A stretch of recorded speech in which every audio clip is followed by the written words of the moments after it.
What is up, guys? We are back at it again with another crypto roundtable with myself as well as the co-hosts. Everyone here, I appreciate everyone for coming through. Those who have not joined, if you're watching this beforehand, I appreciate you spending your time, whether you're in your car or on the treadmill or whatever, watching us, enjoying the content. So I do appreciate it. Before I get into the video, the stream here, no financial advice. This is our opinion based off of just information and research. We have fun, we provide facts, but we also are here for entertainment purposes.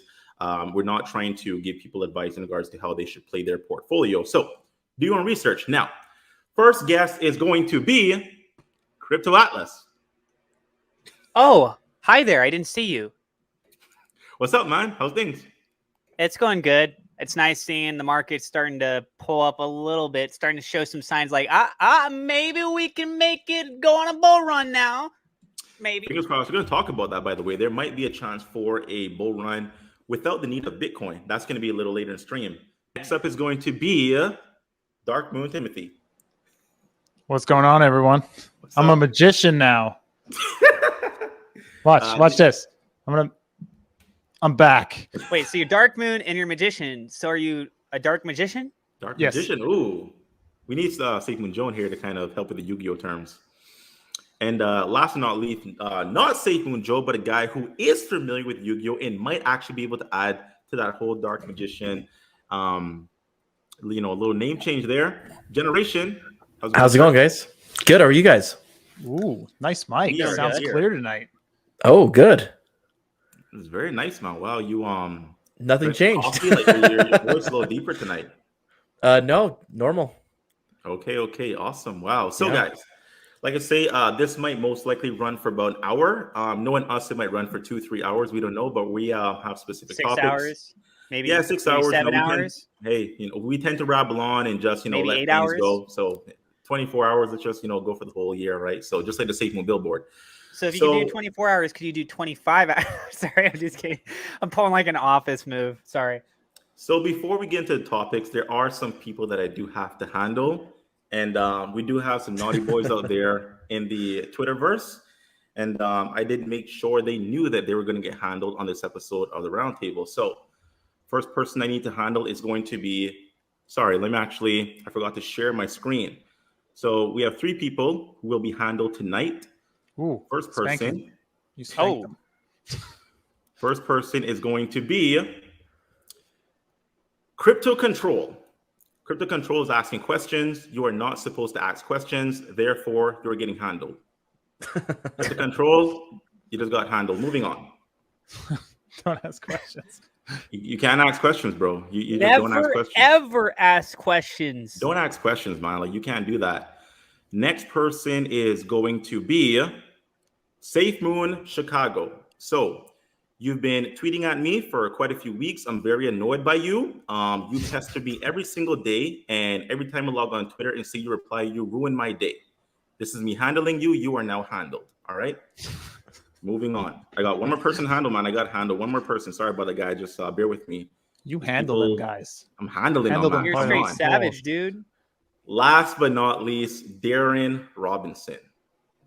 How dare you launch Mr. Christopher? Don't you know you're not supposed to do that? This is me handling you. You are now handled. Don't do it again. All right. All right. So sorry. I know that was very painful and hard for those people. Lessons learned. I understand. But, we need to make sure the community stays clean. So first topic that is somewhat exciting, right? Safe Moon. Now, I do want to actually share this. I'm going to share all my screens today. So hope you guys are cool with that. Ooh. Share it, baby. All the screens? All of them. So this dude's about to get demonetized. We're crossing streams? Chains? Screens. Yes. So this is really cool, actually. So it looks like the Safe Moon website was actually updated, I think about a week or 2 ago, providing some more details about coming soon. And we see on Twitter that everyone is kind of saying Safe Moon Exchange and it's coming up. Obviously, no one knows anything, but we did see the Safe Moon official Twitter page post a screenshot, whether they're just trying to build hype for something or nothing, we don't know, but it's cool to see, right? So do you guys think this is just more hype that's going to lead to nothing? Or do we think that this actually going to lead to an actual release within the next, let's say, couple weeks to a month? What are your thoughts? Let's go to Crypto Atlas first. Yeah, I think that there's a high likelihood we'll get the exchange within the next couple months. As long as he is true to his word, which when it comes to John, I'm like, it's hard for me to actually tell at this point in time on things that he says, but that's just my personal point of view on that. However, if you look at the time frame, I already did a breakdown video in the past months ago on the money transmitter license and the money service business license, both of which are terminology that John Caroni himself had used. I learned about those things because he used those words, that vocabulary publicly.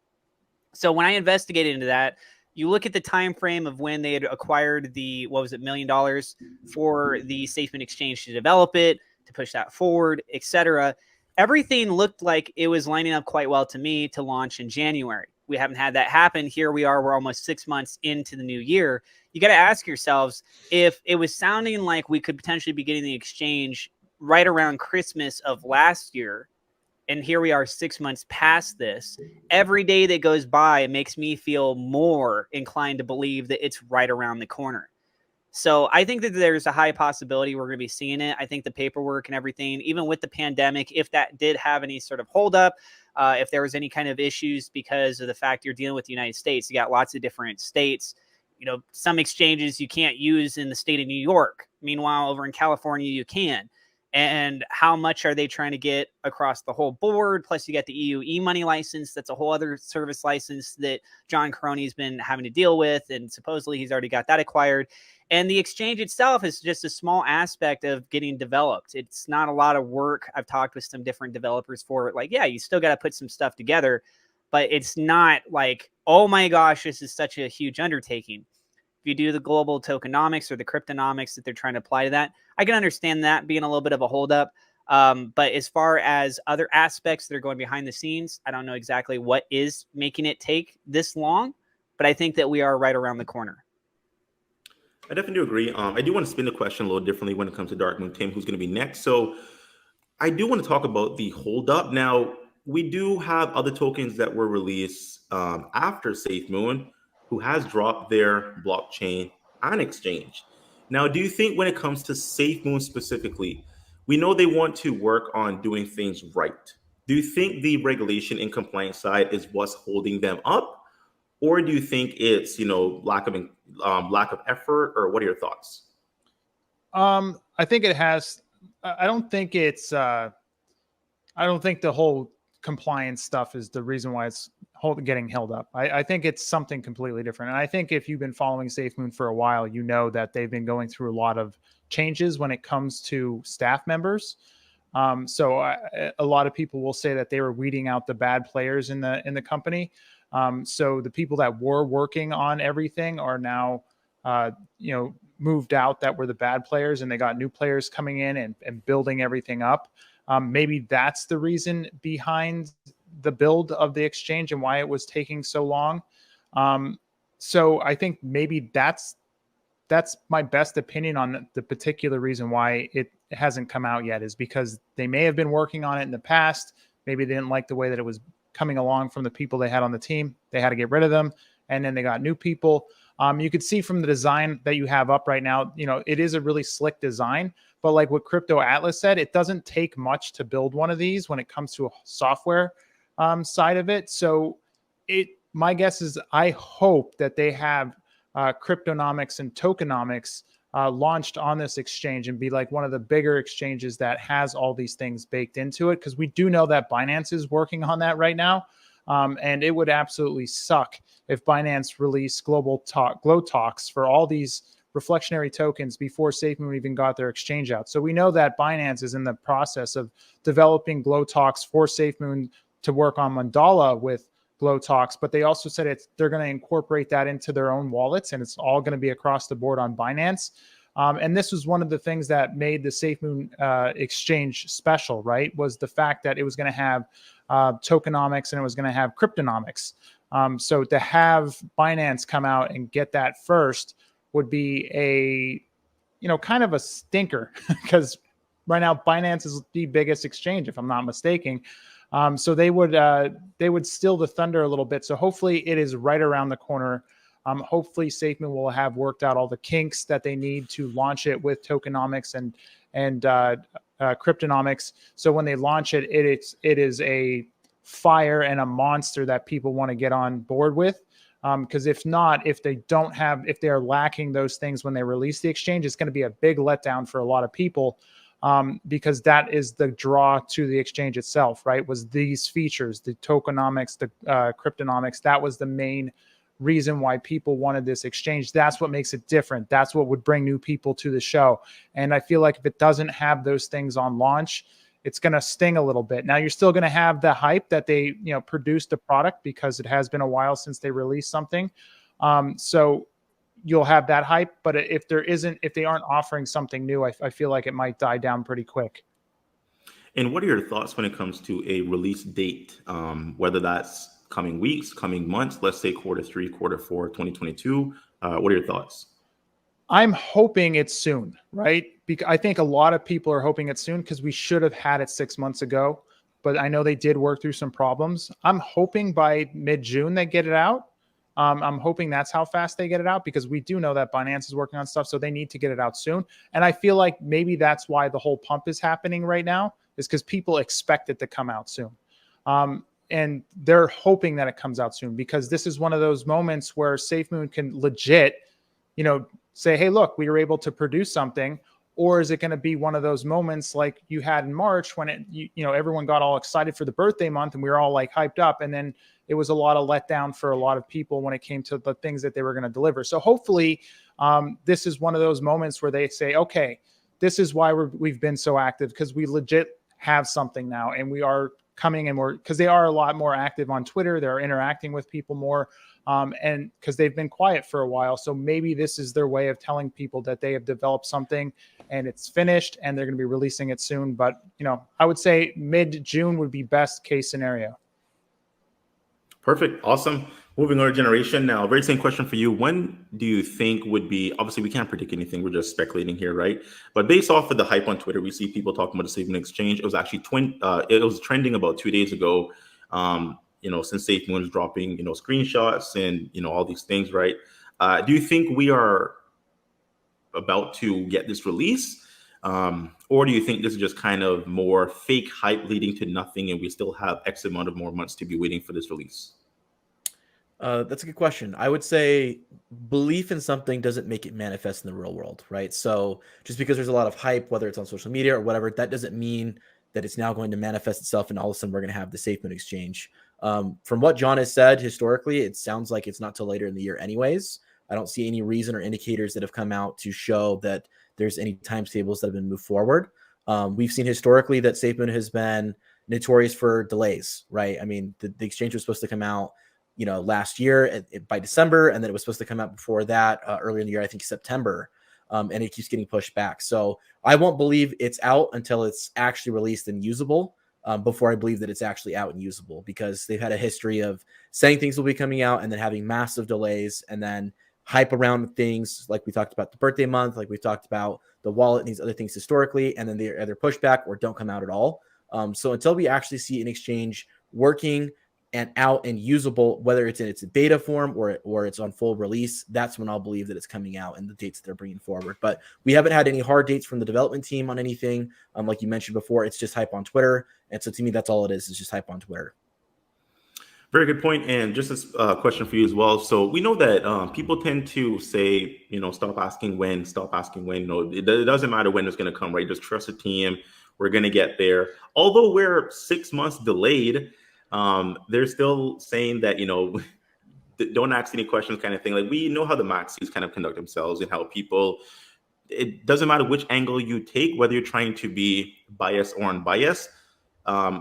When it comes to the masses of the SafeMoon investors, you're either with us all the way, and it doesn't matter when it comes, or, just kind of get out of here, right?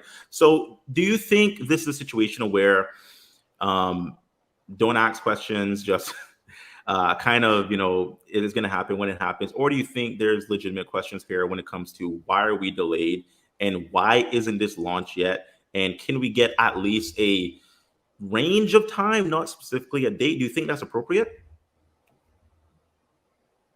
Golden generation. Oh yeah, yeah. I think those are fair questions to be asking. You know, when you get a product that was announced to be released and was crowdfunded for $1 million, those people that crowdfunded that project definitely deserve the right to know when the product they crowdfunded is supposed to be released. And then when you have delays that went from September till now, and we still don't have a release date, so we're looking at potentially an entire year or more of delay time. I do believe that those people that crowdfunded something like that should be, you know, given answers as to why it's taking so long for a product to be released that was promised, you know, months and months and potentially years prior. So I think it's totally fair for people who've crowdfunded an item to ask for that, and let alone the token holders as well, who are anticipating its utility that it will bring to the project and the potential volume it could bring for reflections and other items. There's a lot of things going on with SafeMoon right now that require a lot of answers from the development team, and they have not been transparent in any way, shape, or form. For sure, I can agree with that. Going over to Atlas, kind of talk to me in regards to what do you think John is thinking about? Like, what is going through his mind when it comes to how he's conducting himself? Because traditionally with cryptocurrency, we see either the core team or the CEO or the chairman, someone on the team, being very frequent with the updates and being frequent when it comes to what they're doing and where funds are being moved. We don't really get that with SafeMoon. So just based off of what you think, where do you think John's mindset is right now? That's a great question. I mean, I've done so many deep dive videos trying to go into figuring out where the projections of where SafeMoon as a company could go. But when I do a lot of those, I put myself in the position as if I was the leader. What kind of decisions would I make with these tools that are available to me, right? So if I was in his shoes and we had the ties to the Gambia, this and that, I'm like, well, okay, this is what I would do to lead it to the next point. We're not seeing those next steps. We're hearing the first step. We see the first step and then what their objective end goal is, but everything else is where we have to fill in the gaps. So the lack of delivery on these instances is causing that ambiguous zone to remain ambiguous. The only real deliveries that we've had so far is SafeMoon version 2, the wallet. We have a wait list for the card, but the card's not out yet, right? We don't exactly have a lot of things going on. There's P SafeMoon as well. What is John thinking right now? If he's not trying to keep things that public, I'm more inclined to believe that that has to do with the court stuff. That's one of my first gut reactions, is that lawyers need to handle these things. If they speak about certain stuff publicly, maybe that has some sort of an issue with the court case. That's one of the first things that I'm led to be inclined to believe. Now, another instance with it could be the release schedule of things. If you have an internal roadmap, you're not wanting to share this stuff publicly, maybe you're concerned about the competitors trying to come in and copy certain things, and especially do it in the consecutive order that you're looking to do it. So we know right now, we still don't have cross-chain. We don't have swap and evolve. We don't have the exchange. We don't have the blockchain. We don't have the card. P SafeMoon hasn't been migrated over yet. We don't have the hardware wallet. We don't have the wind turbines. They haven't done any of their NFT series just yet. What's going on with the Gambia? I mean, I'm up to 10. This is me just speaking off the top of my mind. You got a lot of things that have been talked about that could be in the works still. Some might have been trashed. A lot of this stuff, we're not getting clear answers if something has been stopped. So as far as the public knows, the assumption there is that everything is still being worked on until the staff publicly says, hey, by the way, yeah, we stopped doing this, right? Now, if there's stuff that's going on behind the scenes, people are hearing this and that, that's a whole other story. But as the general public, what they have to work off of is what's actually being shared and made as official statements, right? That makes this real tough to be able to examine and to try and see where everything's going. What I would hope, the best case scenario, I would hope that the lack of communication on a lot of the things right now is because we're getting ready to see rapid fires, right? If we have a bull market that takes off with Bitcoin and with other cryptos, especially BNB, and that starts to have a price increase, you're going to see more FOMO come in.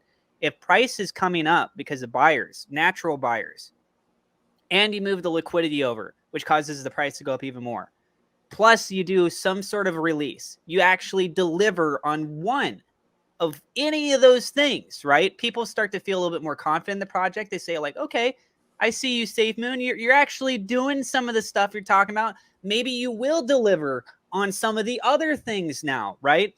Like you got 10 things, you're not delivering on any of them. then you don't feel like anything's going to be delivered. But you deliver one of them, you're like, okay, maybe they'll deliver one more out of the 10.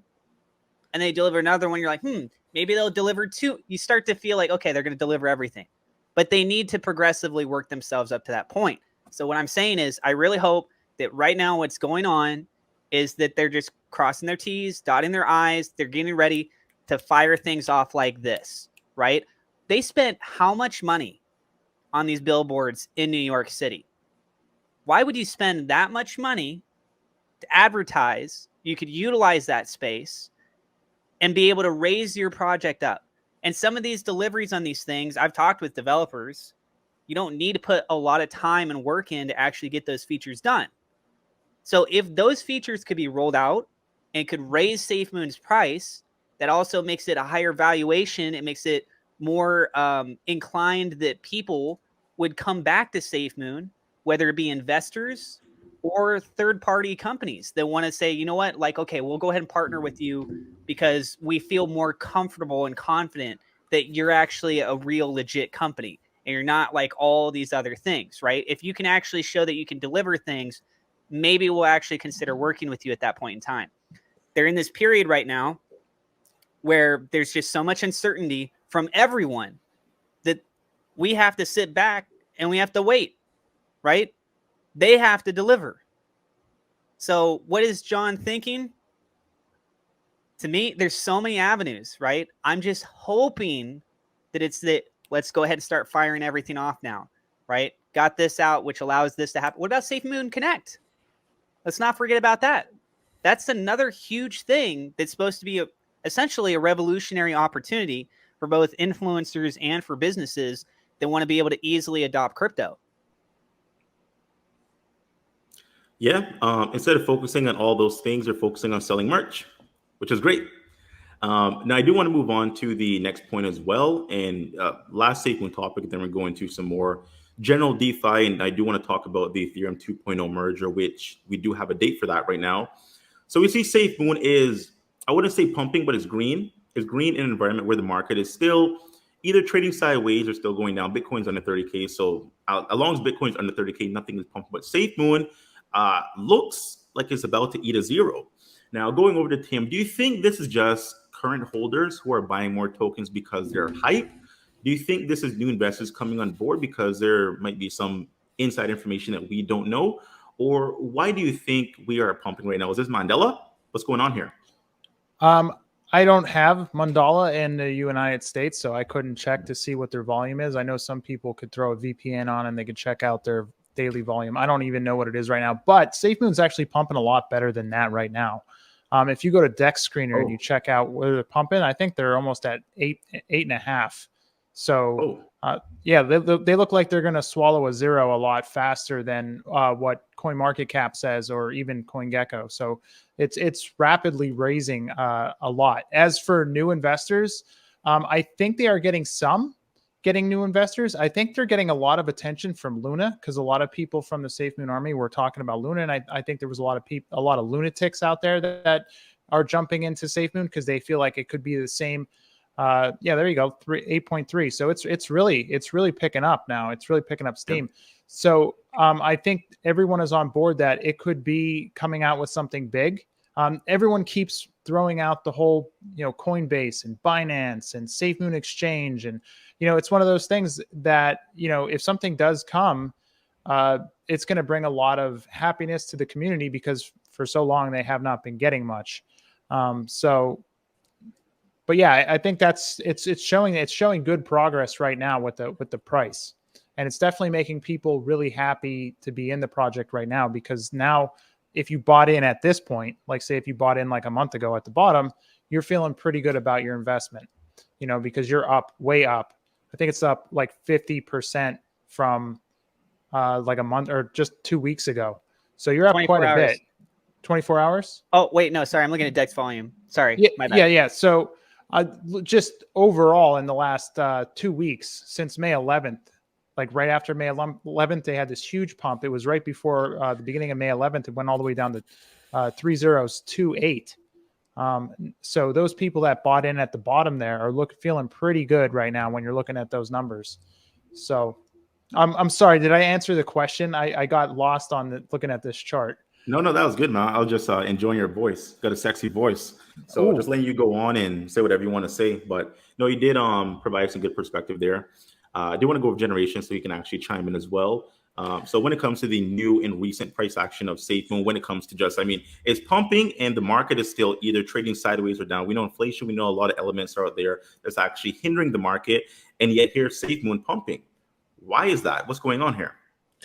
Again, I don't see any indicators for any utility or anything that would be bringing the price up in that regard. Like we mentioned before, this could just be because, volume is generally low, that people buying in at a low price could cause a significant price increase.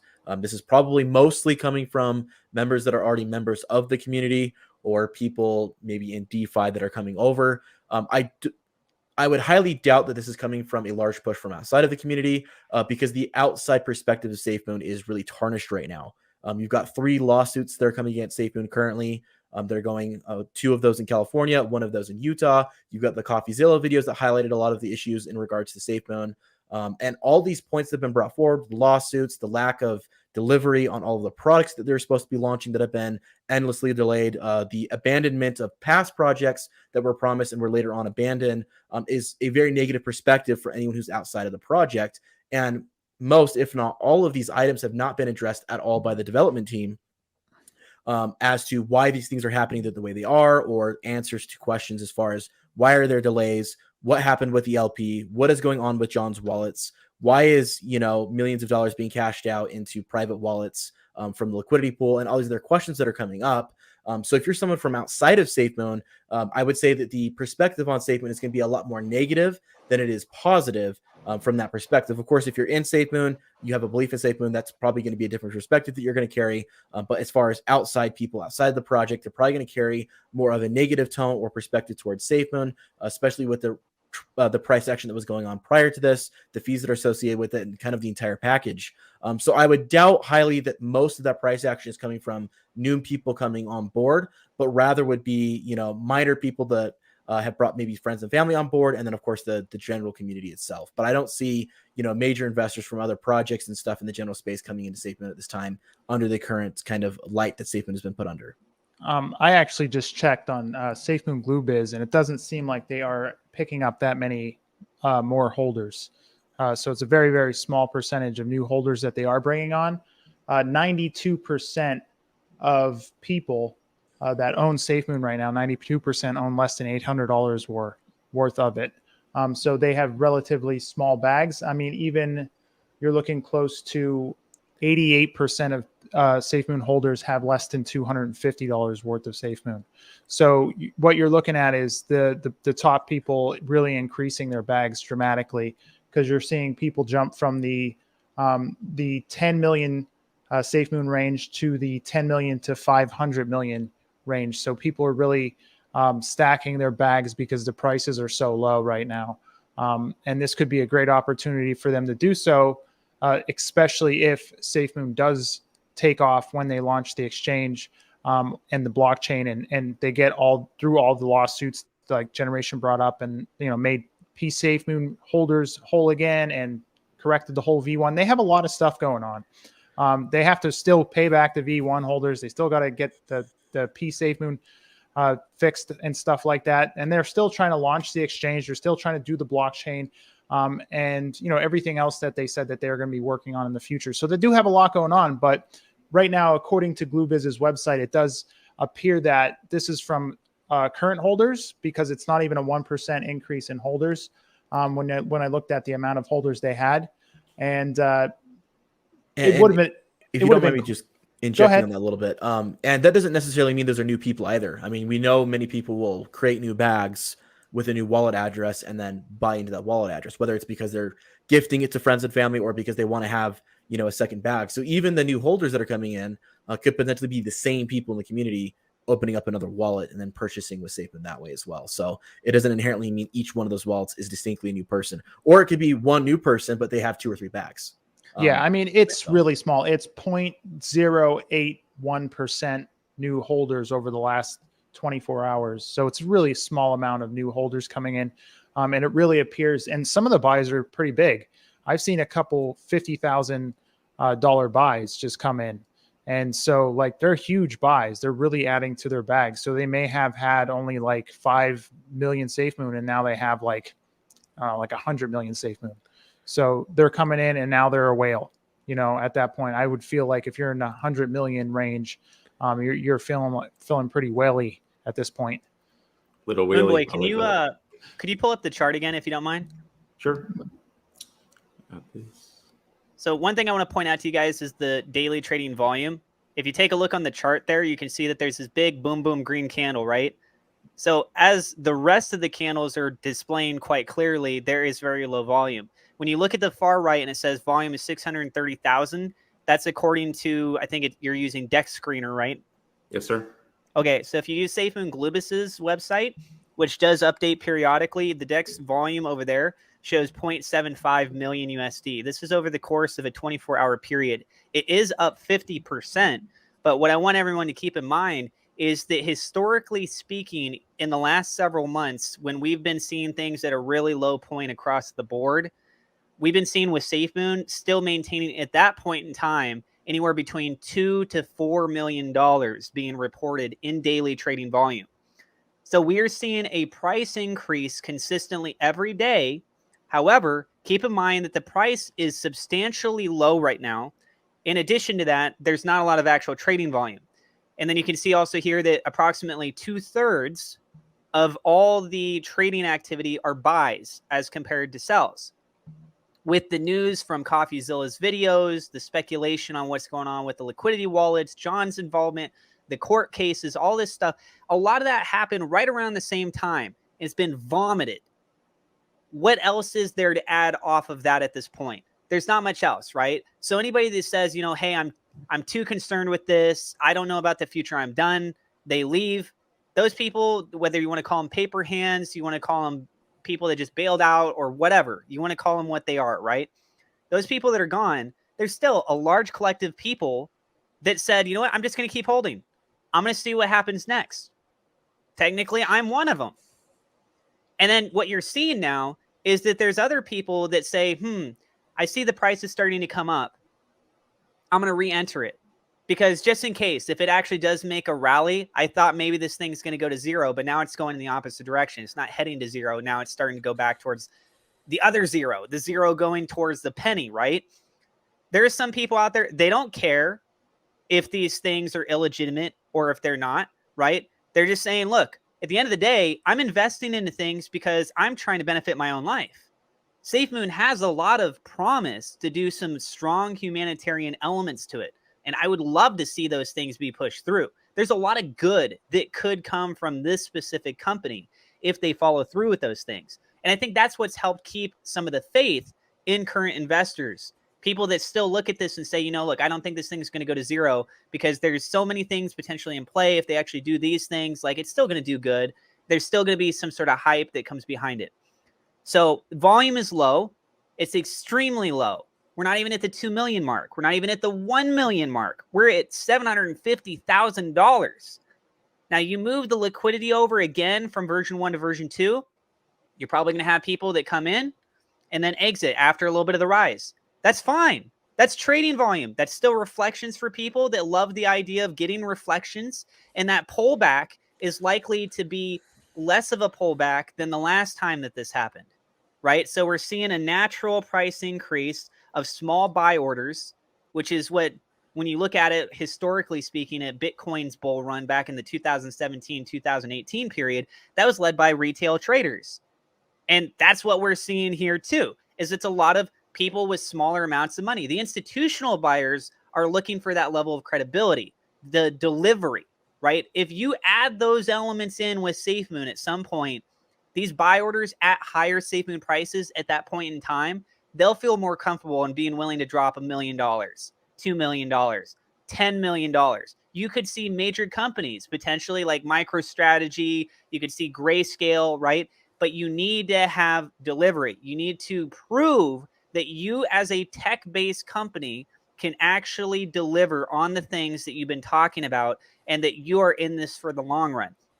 Not in it for a pump and dump, not looking at it for your own personal best interests. You're not trying to manipulate things, right? So they still have a ways to go. SafeMoon's only a little bit over 1 year old. There is still a lot of potential of things that could happen. And hopefully those things that happen are good things, not bad things. I agree. I 100% agree. SafeMoon for me, is really uncharted territory, right? I don't know how much confidence I have in the team. I don't really have much confidence in John, being very honest, but I cannot ignore the fact that there might be money to be made. I see there's a lot of hate in the chat. I welcome hate. You guys say whatever you want. I'm perfectly fine with people calling me out. If I see there's money to be made, like, for example, the difference in price action, what it was a week ago compared to now, that's money. So we're all in this for the same purpose when it comes to benefiting ourselves and what Atlas says, benefiting our personal lives and gaining a profit.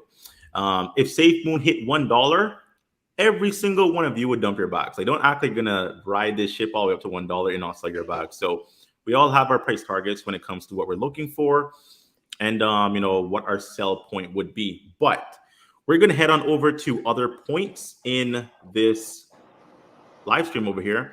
So I do want to talk about Ethereum 2.0 because I think it's a very interesting topic, right? Now we do have the August 2022 set date by Vitalik Buterin, the co-founder of Ethereum. And I did mention in the last crypto roundtable, I believe it was on Tim's channel, where we could have a bull run separate from whatever Bitcoin needs to do. It's an Ethereum bull run because Ethereum, the proof of stake, has been delayed for about almost 3 years at this point. So it's worse than anything that SafeMoon has ever done, and yet people can stand behind Ethereum to the moon, to the top, to the bottom. So that's some good perspective from you when it comes to these delays. But I think if this does roll out on time and they can really roll out what they're trying to do here, changing the consensus model from proof of work to proof of stake, and portions of those gas fees get directly sent to burning Ethereum, which the gas fees on Ethereum are very, very high. That's going to make Ethereum almost a hyper deflationary token. That can be very cool. But I do want to go over to Generation first. Generation, do you think if we have an Ethereum 2.0 run, could this be just a different, how do I put it? Say a different pattern that we've seen. We know crypto moves in cycles. It takes 3 years of a bear market. The next year is going to be the Bitcoin halving, and then that's going to send the altcoins up, and Bitcoin's going to break all-time highs. But we've never seen crypto run without Bitcoin. Ethereum could be that token. Do you think there's a possibility for that to happen? And are you excited for Ethereum 2.0? I think it's a possibility. I think it's a little bit unlikely. I think that a lot of times when we look at crypto, unfortunately, it is affected by the kind of outside economy as well. That plays a role. And right now, there's forecast for, at least in the American economy, to have massive inflation going into the fall, and a lot of other issues that are going to be affecting things around August and forward. So I think there's a lot going against a kind of bull run right now with the way that the general economy is going, at least in that direction. I mean, gas is predicted to be almost $6 plus in the United States per gallon in August. That was the last prediction that was given. And that's a nationwide average, which would be the highest in history. So you're going to have a lot of people kind of hurting for cash. So the idea that they're going to be taking that money that they're now paying more for in the grocery stores, more at the gas pump, and they're going to be putting that in places like cryptocurrency is far more unlikely. So I think, under a better economic circumstance, something like this could definitely, I think, impact positively the kind of crypto cycle and hopefully push it towards a bull run. But under the kind of current climate outside of cryptocurrency, unfortunately, there's a lot moving against this. So I don't see this as being a breakout point. I think it could have a potential short term, maybe over a couple of weeks. Maybe that's even hopeful. I would say even a few days, you might see some positive price action with Ethereum, maybe a few altcoins and things associated with the Ethereum blockchain. But as far as like a total switch over to a bull market, I think is going to be highly unlikely under the current kind of economic climate that we see ourselves in now. Good point. That's a very good point. We know when it comes to a bull run, what do we need? We need investors. We need people who are going to be buying into these tokens, which is where the pumping comes from. These things don't just pump without new investors or current investors adding to their position. So if there's no money for people to be putting in, we know the unemployment rate is going up. There's less jobs for people out there. So if there's less work, less revenue being earned, less money there is to put into anything, even gas prices or buying yourself groceries or just regular cost of living. Going over to Crypto Atlas. So Crypto Atlas, we hear these rumbles of, the market's going to flip, right? It looks like we're going to be, bullish when it comes to June, July.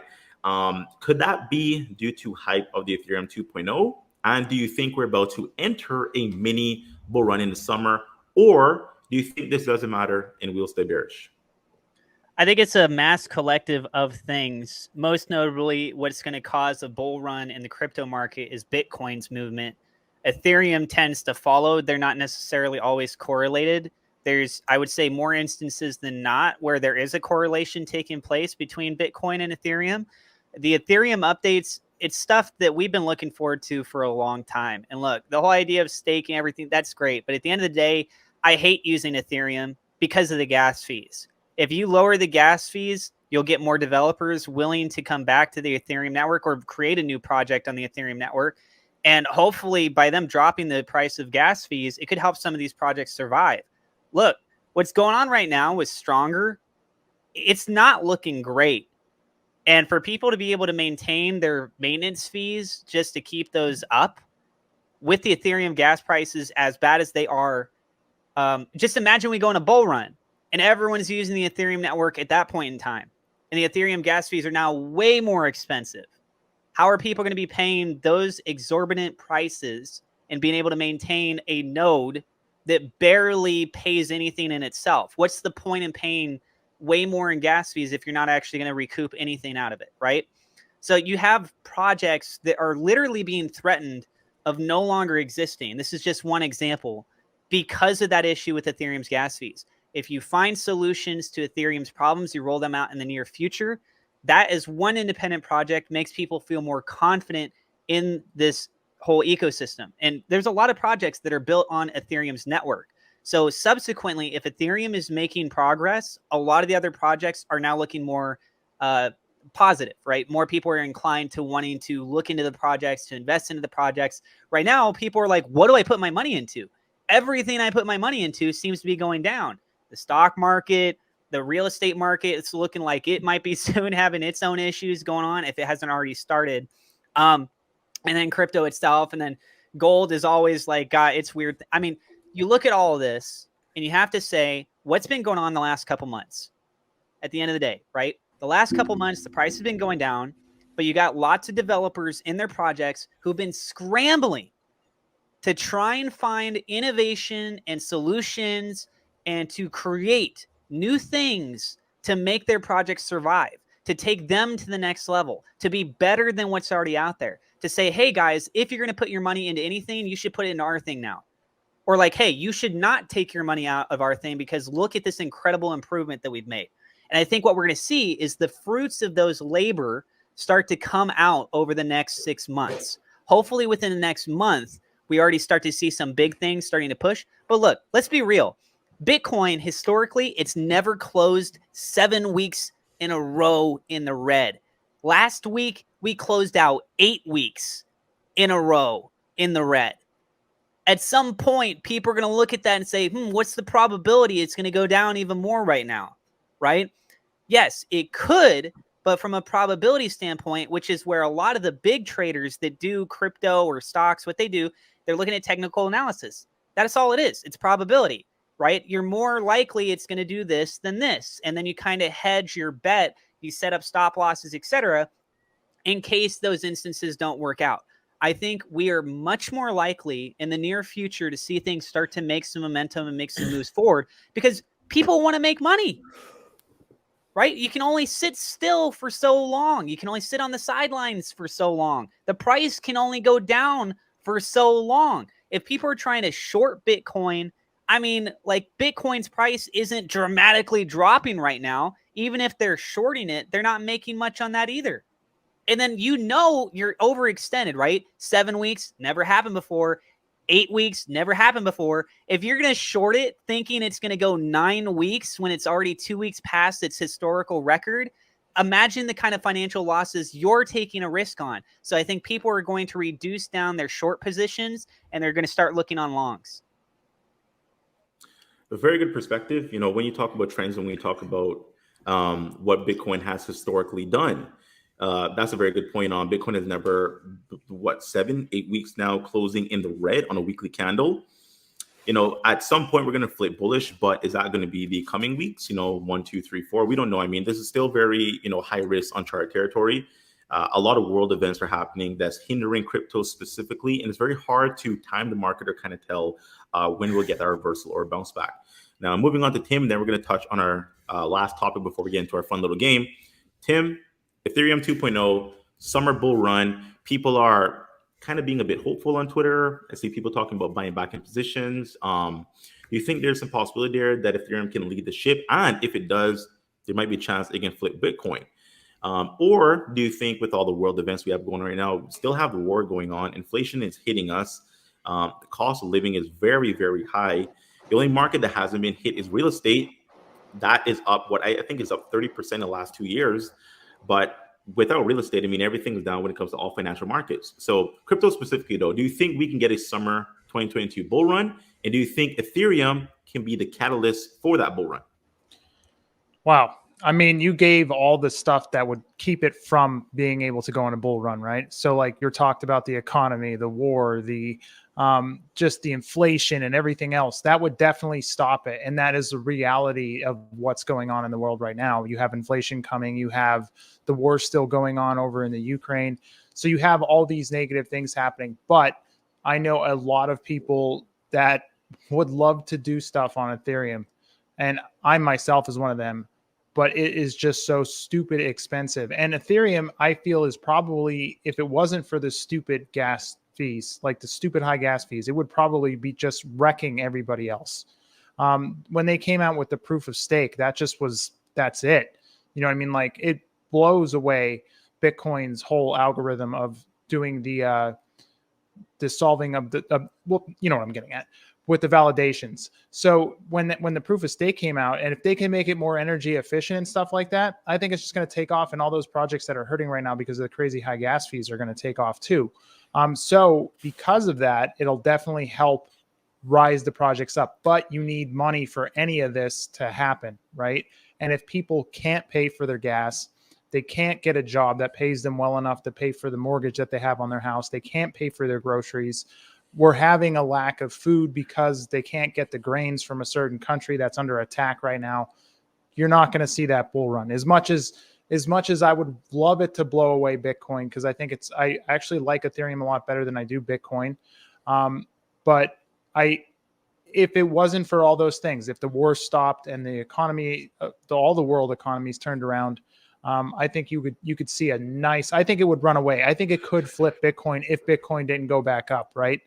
I think it could be because pretty much everyone that's coming out with the blockchain, not all of them, a lot of them are doing forks off of Ethereum because it is a really good blockchain. And the reason why they're forking off it is because they want to bring down the gas fees. Look at Polygon, look at AVAX. They broke off from Ethereum because they needed to reduce the gas fees, and then people started jumping onto those chains. Now look at them as Ethereum is coming out with Ethereum 2.0 in August. AVAX was $100. I think it's in the $20 right now per one AVAX. It dropped 80%. Like that is crushing from what Ethereum was at, because Ethereum will just make these other chains less valuable because these other chains only came out because of the gas fees. So will these projects then flip back over to Ethereum? In fact, I even knew of some projects, and what was it called? Sin nodes or something. They were on Ethereum, and they jumped onto AVAX to save on gas fees. Maybe they'll jump back if Ethereum solves it, and you'll start to see a ramp of volume. And if Bitcoin doesn't take off, then yeah, you could definitely see a bull run coming on Ethereum and just stay. And it could possibly flip it because it is pretty close if you think about where Bitcoin was before it shot up to where it is now. That's actually an incredible point you made. Right now, I think Ethereum is only a 300 billion market cap away from flipping Bitcoin. So 300 billion, it's a bit higher from its previous all-time high. So, but with a Ethereum bull run, I think peaking at $6,000 per coin, it will flip Bitcoin if Bitcoin does nothing. You did bring up a very good point. If Ethereum can bring its proof of stake to market, I think the recorded numbers were it's going to be 80 cents to $5 per Ethereum transaction, which is still higher than AVAX or Polygon or I was going to say Matic. Matic is actually Polygon as well. A Harmony, Yeah. but it's significantly lower when you talk about a $50 gas fee or $100 or even $200 to just transact one specific item. Which this does actually go into our next topic. But I do want to shout out Mark Scott over here. Hang in there, Moon Boy, love your content. I appreciate you for the £2 donation. Shout out to you. Now, we're going to kind of continue the Ethereum talk, but we're going to include one specific project that I'm sure we all know what it is that has definitely cucked all of us, Strongblock. Yikes. So yeah, that chaps my ass, bro. If you guys are Strongblock investors, if you guys are on Twitter, you know exactly what happened this week. This was a catastrophic week for all early investors and even, kind of midway investors into the protocol. All of us here in the round table got in, I would say, end of December, January, mid-January. Early January for me. Yeah, so we're around the mid-tier card of investors. But essentially what happened is that they are capping all the Ethereum nodes. So you can only get up to 20 stronger tokens. And once you get your allocation of 20 strong tokens, then your node is going to expire. Massive slap to every single whale, which if you want to look at it, there's a little bit of good in that, right? Because there's a bunch of these DeFi as a service projects who actually built a bunch of strong nodes, hundreds and hundreds of strong nodes. We know Thor Financial, all these other nodes as a service protocols. What they do is just buy other node protocols and take those node rewards to put back into their own node reward pool and keep rewarding their own investors. So it's good to kick out those investors.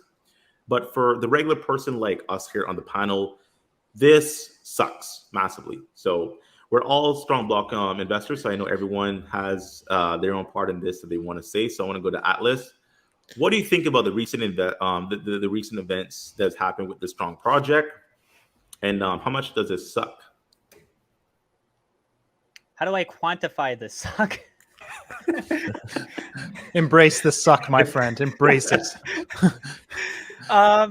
Yeah, look, I put a lot of money into this to get the nodes that I have, and I'm one of those people where the projects that I come in, I try to really look at these things and say, hey, I believe in this company, I believe in this project, and I'm trying to be here in it for the long run. You don't really know when that thing pops off. And you look at other projects maybe you did in the past, right? You're like, I got in, I made a little buck.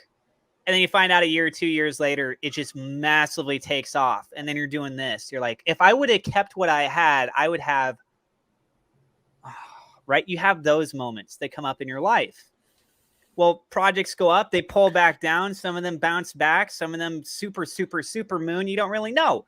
So I just kind of look at it. I'm like, well, there's a lot of innovation that's coming in this space, ones that are taking different angles. And I just go ahead and hold. I compound.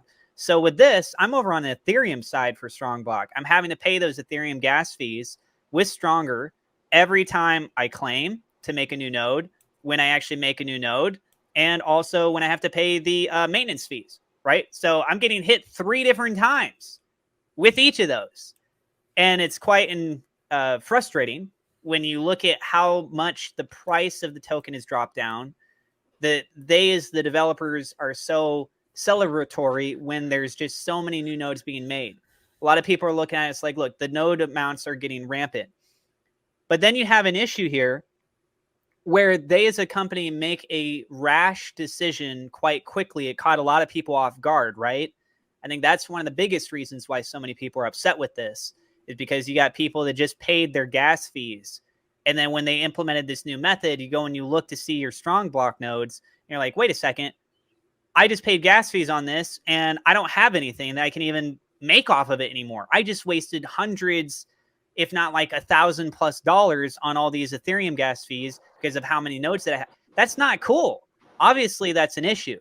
If I remember correctly, I think that they're trying to look in for the people that have done that to see if there's some sort of thing they can adjust to it. But to make the project sustainable, they could not keep doing what they were doing. You have to change something. And to set limitations with a node-based project, to me, that makes the most logical sense. This is just a bit frustrating because of the fact of its existence over on the Ethereum network. The fact that the gas fees is something that you have to pay in order to be able to maintain these, it makes it a very precarious situation. How can you, on one node, make 20 tokens, which when you do the math, right, you earn less than 0.1 now because it's not strong anymore. It's stronger. It used to be 0.1 per node per day. Now it's 0.075 per day. But let's just use, for namesake, the 0.1. You can get up to 20 strong block nodes. That's 200 days, right?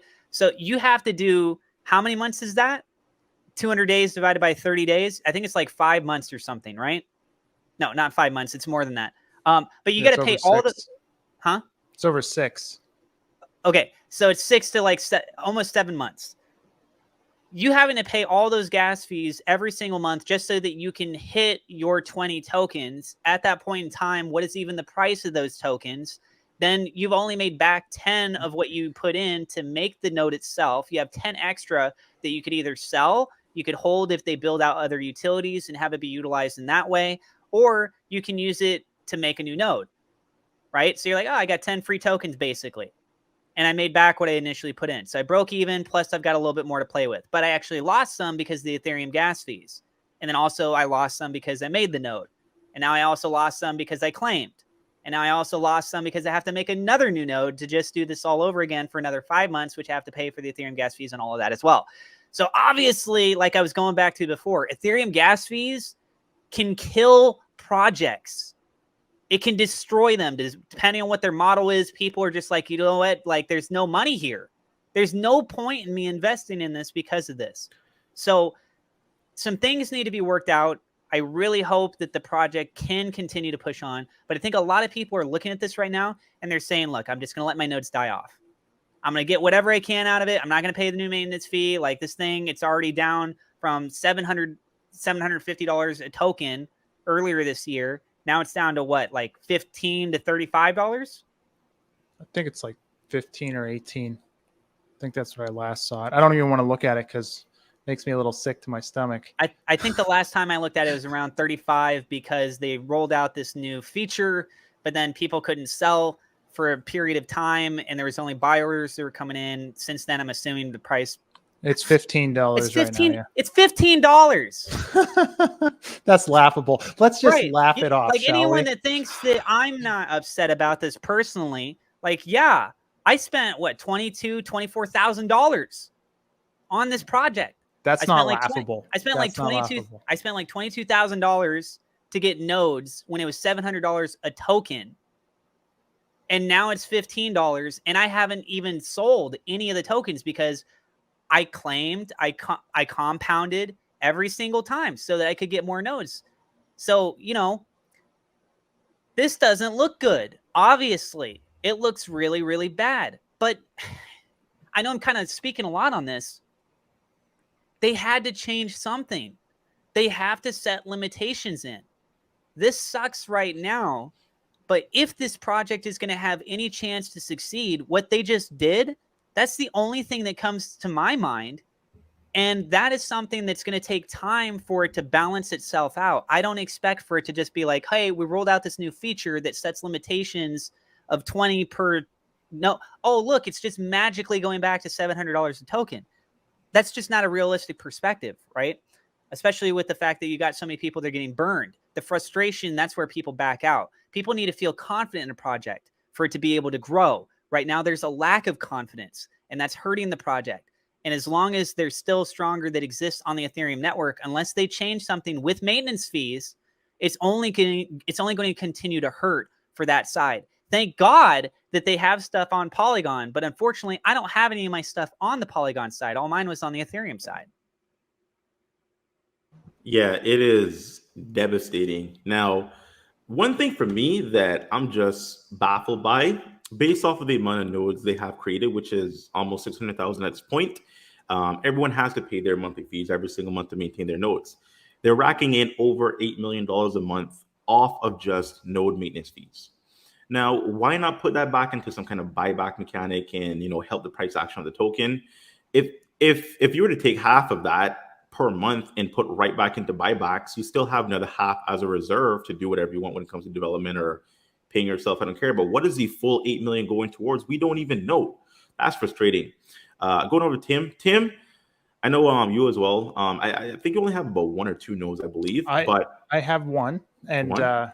I have like maybe 4 or 5 shiny little stronger tokens wanting me to claim them, but I'm just going to let them sit there and build up until the rest of my. If you want to go back, can you go back to the main website? I think I figured something out. Sure. Here, and if you want to scroll down to David Moss, I found something that I think is really interesting when you were going through the website. I think it might tell us something about why they decided to do the 20 nodes. If you scroll down here, and yeah, there he is, David Moss. Now, if you want to zoom in on him a little bit, if you look right above his eyebrows, you could see that this guy looks like a dickhead. I swear to God. He is a total dickhead. He screwed us big time, man.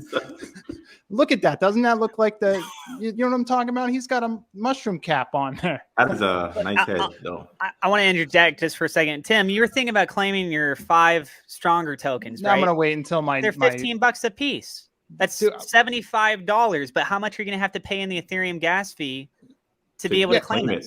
Yeah. So that's something people got to realize. So you immediately lose the 10 that you buy and you throw in there. It costs you money to then get it and turn it into a node. Ethereum gas fees are stupid. So let's just say it costs you like $40 to just make a node, right? So now you're down $40. So you're down almost 14 tokens, right? Then you're spending for 6 months, you're spending 6 times 15, right? So you're already out. You are already past what you can make money on when you're paying all these fees, these monthly fees. So you're immediately losing money if you make a node, unless they shoot up. Like you're not going to make any money from this project because with the Ethereum gas fees on average, you're paying about $40 a month. I know it's $15, yes, that they have, but you're paying about $30 in stupid gas fees for each time that you pay that monthly fee. So if you think about it in the long run, if it's only $15 a token, you lose the 10 that you immediately put in there, you're only gaining 20. And all of a sudden, when you put that in there, there's 3 there. Then every single month for 6 months, that's 6 more of them. And on top of the 40, you're not making money. It's because that little lip right above his eyebrows right there just shows you that this guy, he knew that there was a lot of whales out there that were taking a lot of money. In fact, I was involved in a node project on AVAX. It's called Vaporfy.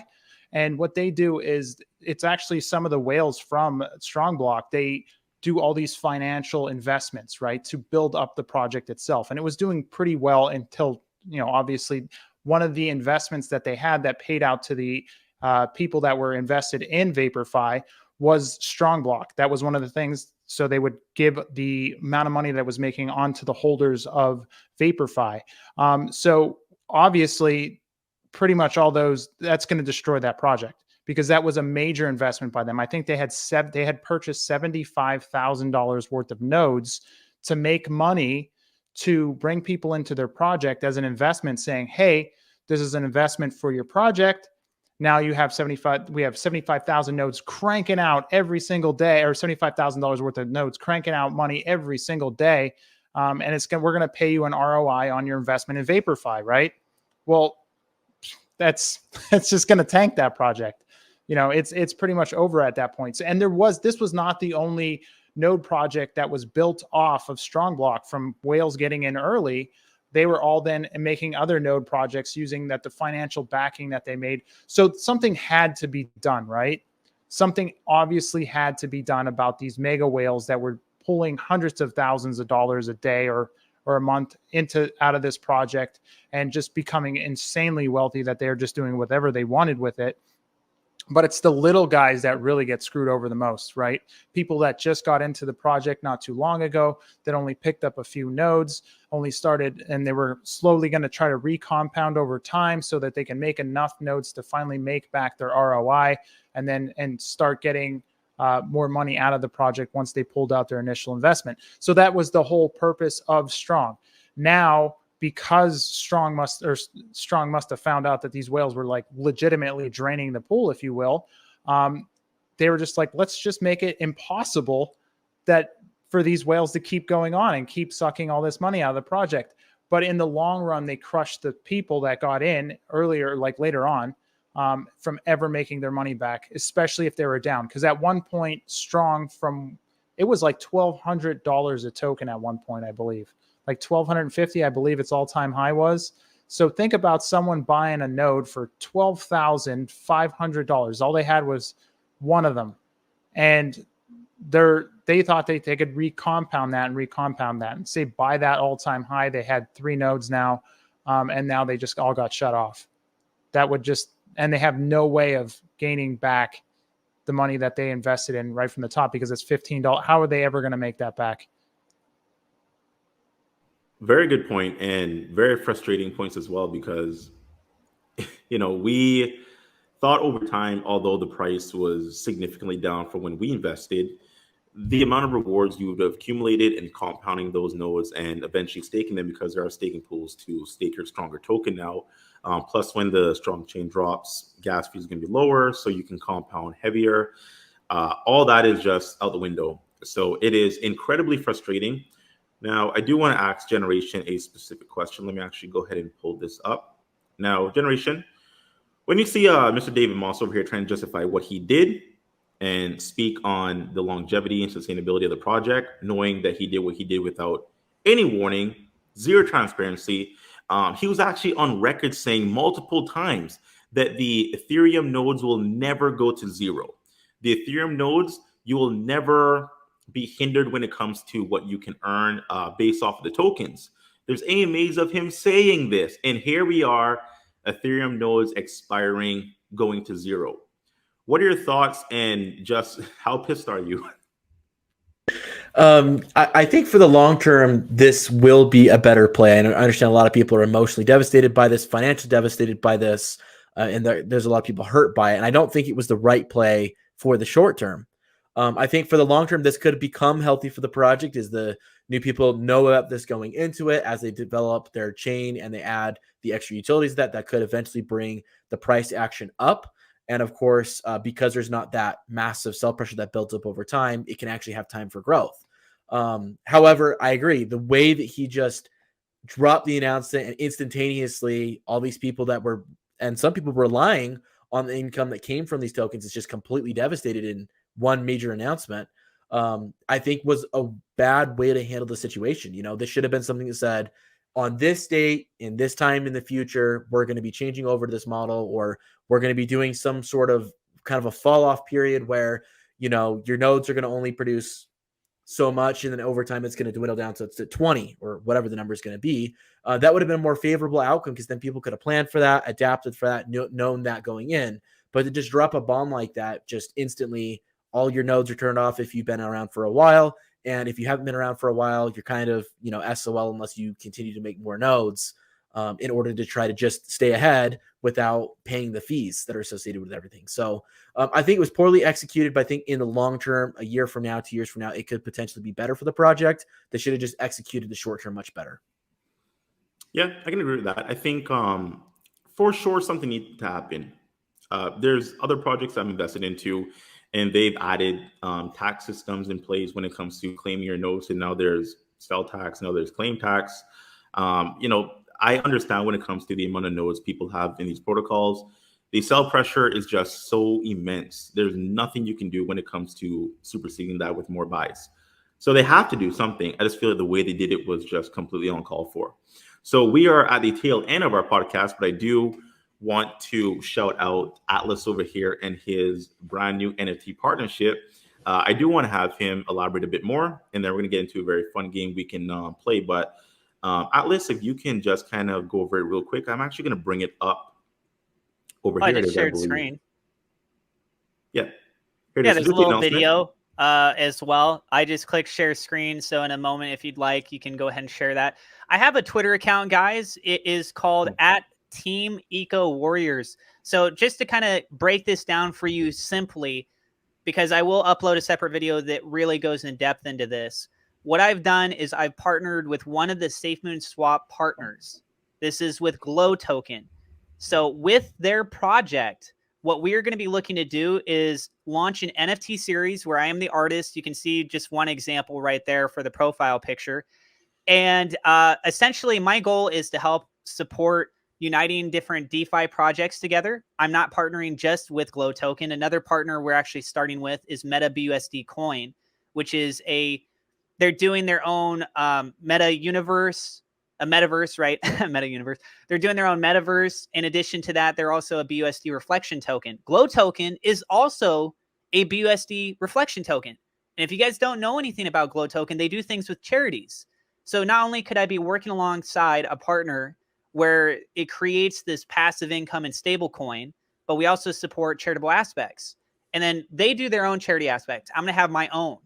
So there's still a nice synergy that's going on between our relationships. They can go do their charities. I can also do mine. And we're communicating together.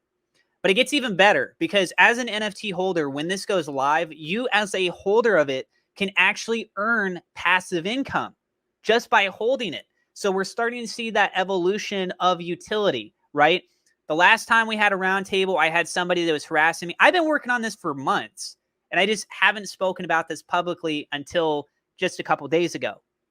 Okay, so people look at my other art. It's art. Whether or not you want to buy it or not, that's up to you guys. This specific series that will go live on the Shillx platform is going to be a broad encompassing project where you can make passive income for holding it. It has its rarity values. There will be added utility. There will be added partners. And guess what? There's a rewards pool. So what that means is that in the rewards pool, where Glow Token is going to set up 1 trillion of their token supply, the BUSD rewards that it gives off there, we can actually use that to buy into the partner projects. I want you to really understand what that means. We're talking about every week, the amount of BUSD that project has earned in that rewards pool wallet because of trading activity from Glow Token, which goes up because of people buying the NFTs or trading the NFTs. There's a percentage that's there that gets converted into Glow Token every single time the NFT gets traded. So when you have that, the BUSD, you can buy these partner projects. Those then get locked into that wallet. So you're taking circulating supply off. You're not burning it per se, but you have it in a wallet where it can accumulate BUSD rewards, which you can then use those rewards to buy into the project, and it increases it. So it raises the value of Glow Token exponentially while providing good charitable resources or support, I should rather say, great charitable support. And in addition to that, coming in with additional partners means higher incentive rewards for the NFT holders. So you'll notice here, check this out. You'll notice this tweet. I didn't just tweet this out for a reason. I've been having additional conversations, and you should follow this Twitter account. If you're a supporter of SafeMoon, I'm going to be presenting something through this Twitter account in the next day to several days from now. And it's going to be something big. It's something that I want the community to engage in and speak their voice. So if you support SafeMoon, keep in mind, Glow Token is a SafeMoon swap partner. Anytime one of these NFTs will trade, when it goes live, it's going through the SafeMoon swap, right? There's a percentage that goes into supporting SafeMoon itself. So not only are we supporting a SafeMoon swap partner, we're also supporting SafeMoon. What I'll be posting tomorrow will be directly focused on SafeMoon itself, not as a byproduct. It will be involved in something directly with them themselves. And I want you as the community to speak out when I post that, to tell me what your thoughts are, because you'll see. But anyways, so that's the short version of this. And thank you for sharing that information. There's a lot more breakdown that I can definitely give, but I don't want to take up too much time in doing that. I will work on a separate video with that. The last thing I want to touch on is, guys, the partnership with Shillx. What this means is that when their marketplace is done and our NFTs get listed on their platform, whether you're an influencer or you're a viewer or whoever you are, you will actually have the opportunity to become an affiliate. You can refer people to the marketplace. And if anyone buys one of the NFTs using your link, you get a commission bonus with an NFT-based system. And in the very near future, I'm going to have even better details that I can support that goes beyond that. I can't speak about the additional thing just yet, but I highly recommend to you guys, if you have any kind of consideration to see what potential could go on with this project, and I'm telling you, this is something that hasn't been done before. I'm really looking to bring in some strong partners that helps raise the sales of everyone. It's creating an ecosystem, hence the name Eco Warriors, but it's also dealing not only with the economy, but also with the ecosystem, kind of like plants and stuff. That's the whole elements of nature aspect, right? You're raising all the projects brought in together.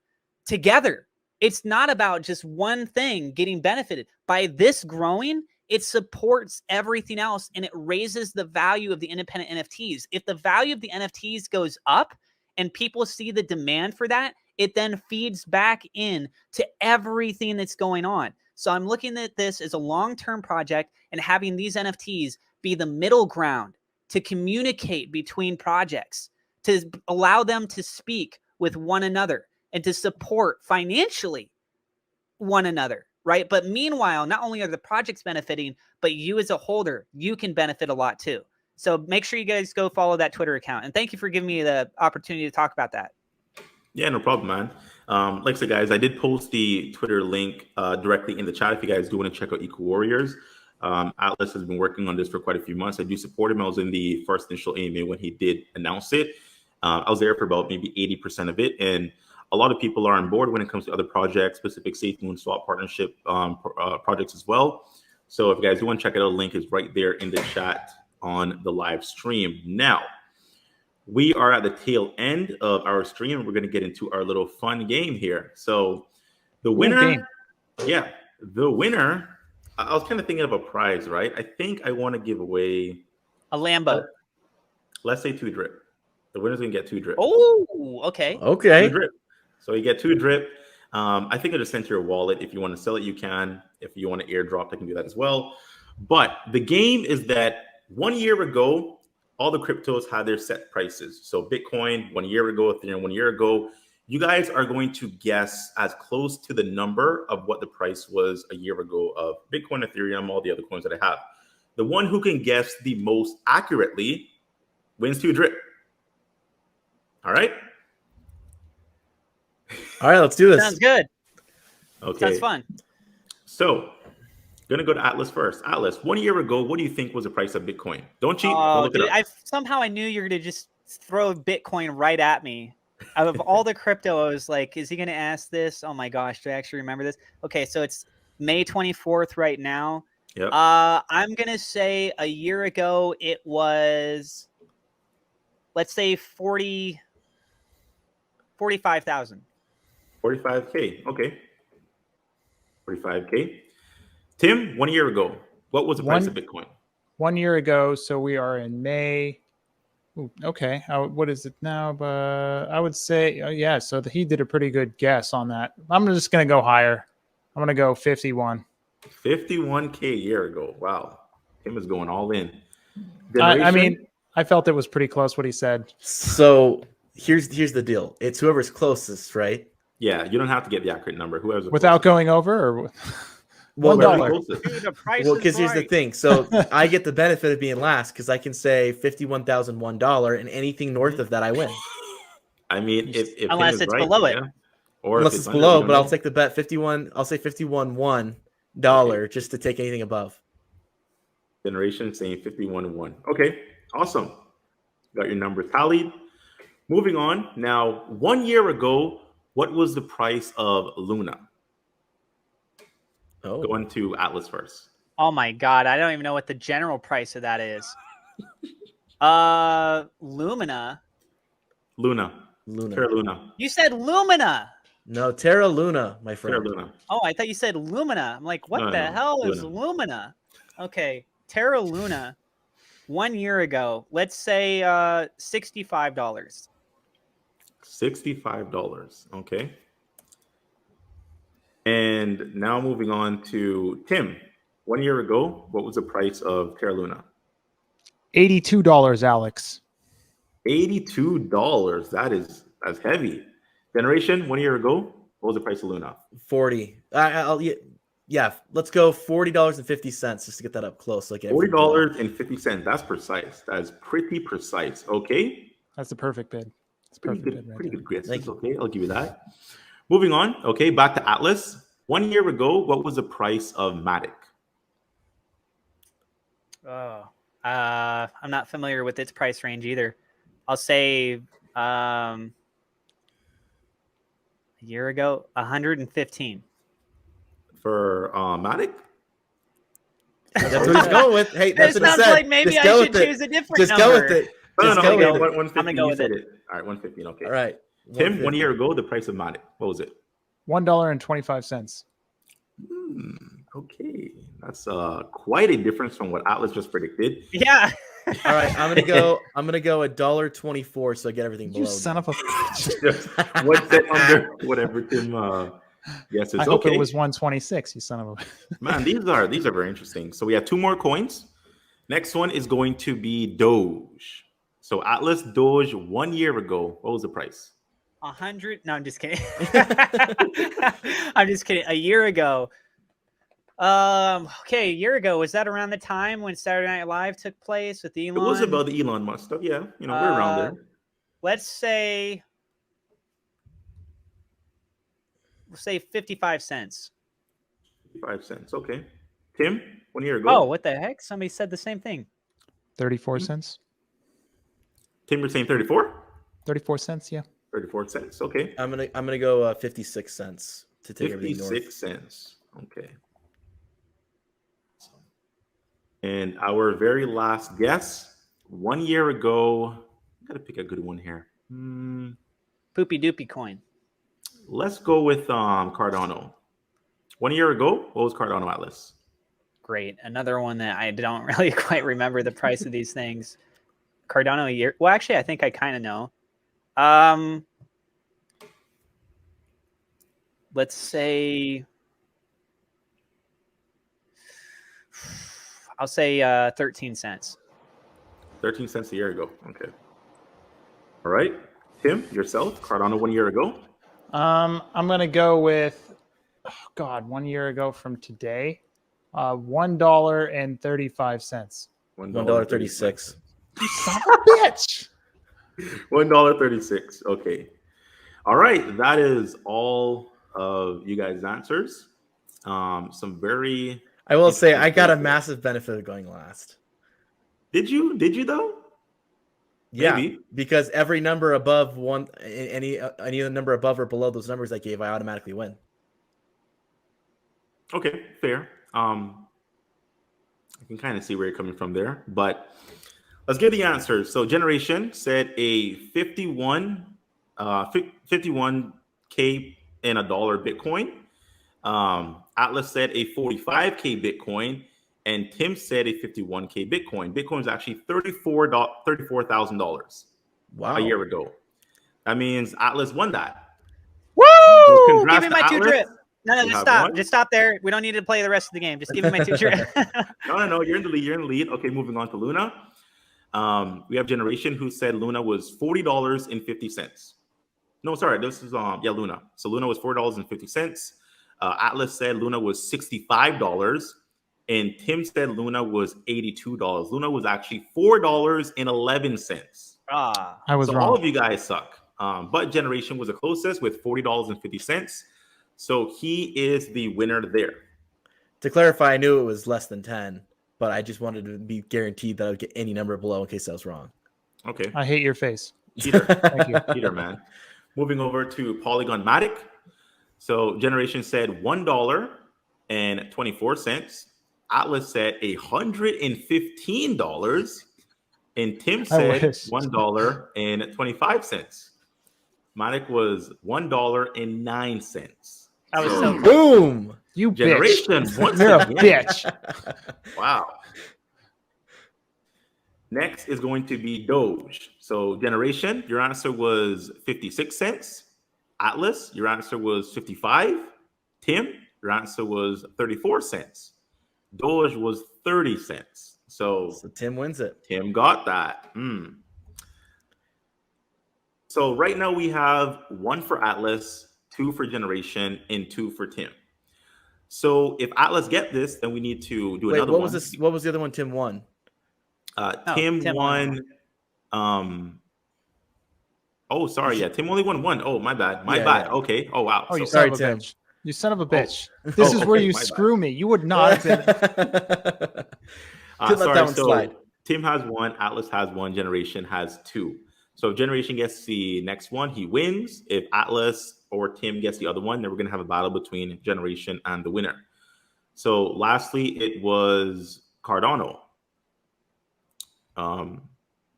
6 cents. Sorry, You gotta go who? after me, Alice. Or Yeah, Doge. Generation. Yeah, sorry, my bad. So Cardano. So we have Generation saying Cardano was $1.36. We have Atlas saying Cardano was 13 cents. And we have Tim saying Cardano was $1.35. Cardano 1 year ago was $1.33. Ah, So Tim No got it. way. Tim gets that one. I Tim was within got it. 2 cents. Holy shit! You were 2 cents off.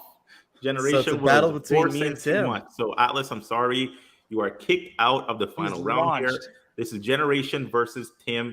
Who is going to win? We're going to see. So we're going to pick a nice one that is not easy. So Generation 1 year ago, what was the price of XRP? Ooh, XRP a year ago. The lawsuit stuff, bro. Yeah. Ooh, $200. I'm gonna go with 27 cents. 27 cents. Okay. All right, Tim. 1 year ago, You're what gonna was the take. price of You're gonna take XRP? 26. Or you're gonna take 28. 28 cents, please. 28 cents. Yes. Okay. 28 All right, let's cents. see. Right. So Generation said 1 year ago, XRP was 27 cents. Tim, 1 cent up him, saying 28 cents.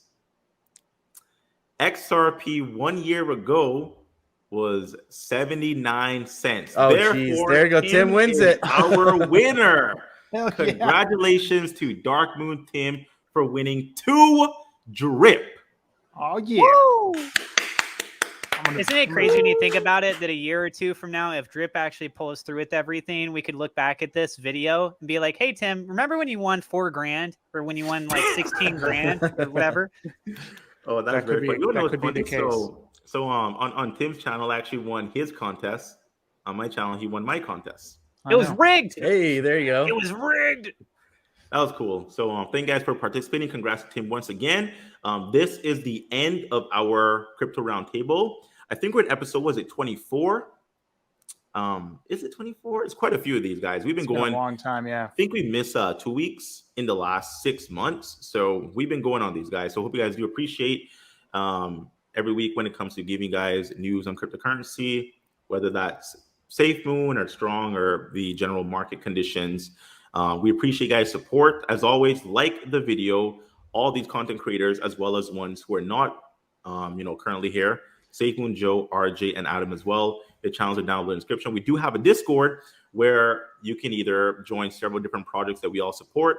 There's certain different call channels and chats in there that you can interact with other community members who talk about either, like I said, drip or I think there's MetaBUSD in there as well. Quite a few other projects in there, as well as some developers of those projects who you can ask specific questions to. And we'll be hosting specific AMAs in there in the future as well. And most likely those will be live streamed on either one of our channels moving forward too. So a lot of good stuff to look forward to when it comes to joining our Discord. I'll give everyone the floor to kind of end off real quick. Atlas, anything you want to say? Thank you, everybody, for tuning in. I know that the markets have been really rough, but it's nice to see that you guys come in and you still just want to hang out with us regardless. And there's so many nice people in this community space. And I just want to encourage everyone to remember at the end of the day, this is just money. We are here. If you got somebody that you want to make you laugh, come into these kinds of spaces when we do these, right? We joke around pretty often. We're good friends. And God bless everyone.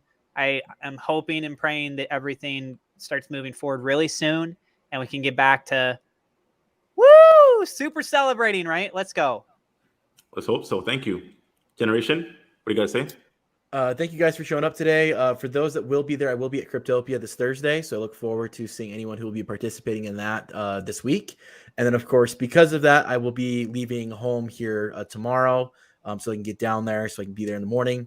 And then I'll be there all day Thursday, of course, as well. And then coming back Friday. So probably lack of content on my channel for the interim while I'm participating there. But hopefully I'll have some good content from that event for you guys next week. So thank you guys for watching. It's always a pleasure.